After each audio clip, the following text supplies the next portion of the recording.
This is taking a look at how you can arrange your subject to make the subject look stronger in the picture. Now, first off, I've got to thank Shayla for being our model during class. You can tell that some of the pictures she wasn't as excited as she was with some of the other pictures. But anyway, let's get started. Notice when the subject is square to the camera, both shoulders are the same, the face itself becomes a wide oval. Okay? There's a wide oval in this picture as you look from her nose around her face. Just like that. Also notice that the nose is along the diagonal line and the eyes are in the upper third. In all of these pictures, I moved very little. Everything is moving your subject slightly. Now, just by turning Shayla's far shoulder away from the camera and then have her turn her head towards the camera, we've literally narrowed the face.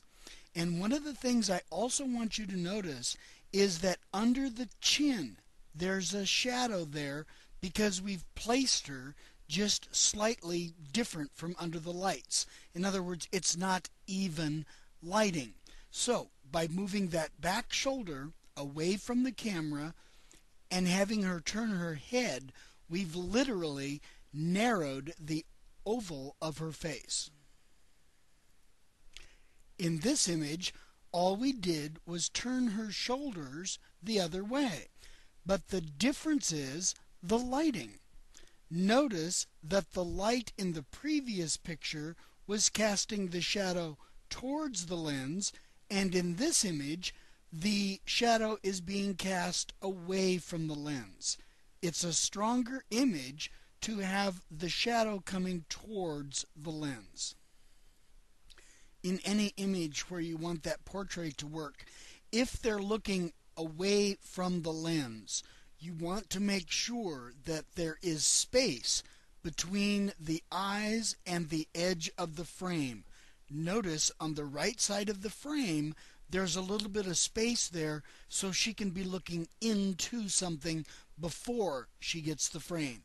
Had she been on the right third of that picture looking at the side of the frame, that would not have been too attractive. Whenever you're taking a picture or a portrait, either make sure the subject is looking at the lens or not glancing away. Notice that this does not make an attractive picture because she's glancing away and the whites of the eyes are much more dominant. In this picture, in any portrait, have the head move wherever you want them to be looking, not just the eyes. This image again shows how important lens placement is. Notice that my lens is about nose or mouth high in this particular image. This gives us a whole lot more background, okay? Look around the edges of the picture. She is layered, which is what we want. There's an environment, which is what we want. But look at all the stuff in the background. Now look at this image.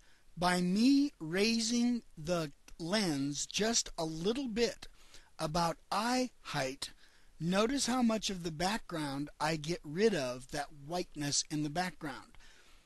We still have that layered effect. We still see the environment she's in, but the background is not as dominant, and all I did was move the lens up about 2 inches.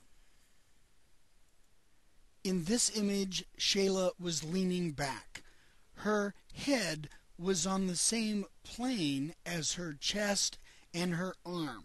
So in other words, by leaning back, we have everything in one plane, okay?